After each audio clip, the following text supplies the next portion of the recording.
why did we go from not having these LLMs to all of a sudden it seems like every few months there's another LLM, there's Right. another AI software system. What I've gathered from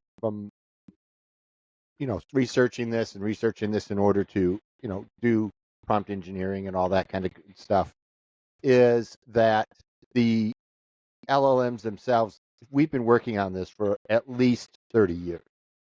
Okay, I mean, Yeah. this goes back like to 1980. So for searches, you create a hash number out of the data, and then that reduces the number of possible searches records you have to search through to find your data.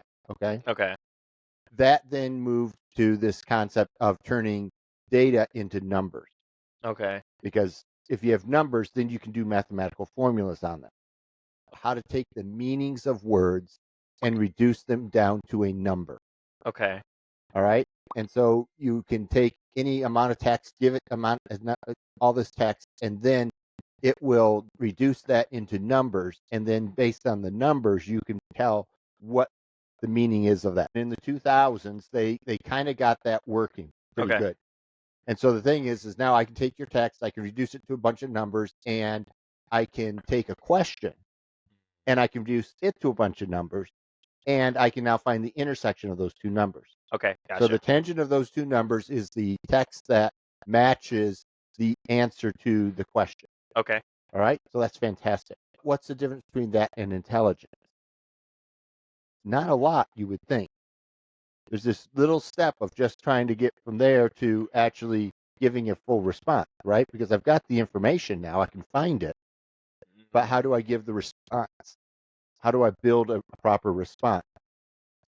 And Okay. and that was the big piece that 5, 6 years ago, I think it was, the fellow who's called the founder of AI or godfather of AI, Of he was the course. first one to figure out how to guess what the next word should be. Jeffrey with a G Hinton Right. is the godfather of AI. Okay. Yeah. And so he was one of the first people to figure out how to get it to predict words. It wasn't perfect, but it was usable. Right. Okay. I mean, you actually got something that kind of made sense. So you took this text, you could do this lookup, and then based on the lookup, it would generate a response. Okay. Okay, and the response would make sense. So generating the response is actually the foundation of all this AI. That's why all of this just happened all of a sudden. But the other reason it happened all of a sudden is Jeffrey, with a bunch of other universities, he took his findings and he shared it with the next guy. And the next guy shared it with the next guy and the next guy. And all of a sudden, there's universities all around the world. Yeah. Working on the exact same problem with the And exact same shared knowledge base and everything. correct. And having some shared databases that they put together of Yep. phrases and encoded phrases and ways to encode things, and then trying to perfect how to get a response back. Gotcha. And so that's where all this AI came from. So really it's you ask a question, does it give the response that I would expect back? Right.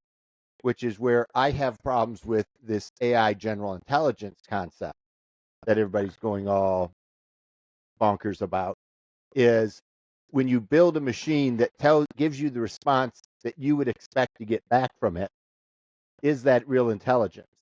Or is that just a machine, Yeah. a very complicated machine giving you an answer that you want to hear?